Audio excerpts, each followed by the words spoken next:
જૂનાગઢના કૃષિ યુનિવર્સિટી પરિસરમાં દેખાયું દીપડાનું બચ્ચું। પરી તળાવ બોટનિકલ ગાર્ડનમાં ઘૂસ્યું હતું દીપડાનું બચ્ચું। યુનિવર્સિટી અધિકારીઓએ તાત્કાલિક વન વિભાગને જાણ કરી। સક્કરબાગ ઝૂની વેટરનિટી ટીમે દીપડાના બચ્ચાનું રેસ્ક્યુ કર્યું। યુનિવર્સિટી અધિકારીઓને વિદ્યાર્થીઓને પરી તળાવ નજીક ન જવા માટે અપીલ। પરી તળાવ નજીક વારંવાર વન્ય પ્રાણીઓ દેખા દેતા હોવાથી અપીલ કરી।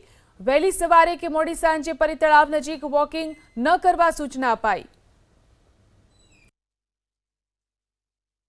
અહીંયા આગળ અમારું એક ફાર્મ આવેલું છે, 12 હેક્ટરમાં ફેલાયેલું ફાર્મ છે ને અહીંયા આગળ સવારમાં અમે અખતરાની અંદર ઓબ્ઝર્વેશન લેવા માટે અમે આવ્યા ત્યારે સવારમાં દીપડાનું એક બચ્ચું અમારા રિઝર્વડ કેજની અંદર અહીંયા આગળ અંદર આવી ગયેલું હતું અને અમારા માણસો ઓબ્ઝર્વેશન લેવા ગયા તો સીધો એની પર એટેક થયો એવી પરિસ્થિતિ આવી ગઈ, આમનો સામનો થઈ ગયો હતો। એટલે અત્યારે હાલ તો ફોરેસ્ટ ડિપાર્ટમેન્ટ આવીને રેસ્ક્યુ કરી લીધું છે, પણ અહીંયા ખતરો છે કે અહીંયા આગળ આ ઘણો બધો વિસ્તાર જંગલ જેવો છે અને અહીંયા આગળ અમારા સ્ટાફ અહીંયા ઘણો બધો હોય છે એટલે થોડું સાવચેતી રાખવા જેવો આ જગ્યા છે અને પબ્લિકને અપીલ છે કે અહીંયા આગળ વોકિંગ માટે અથવા તો અહીંયા આગળ કોઈ જોવા માટે આવે નહીં, કારણ કે અહીંયા આગળ મોટા ભાગે સંભાવના હોય છે કે દીપડો અહીંયા હોય છે।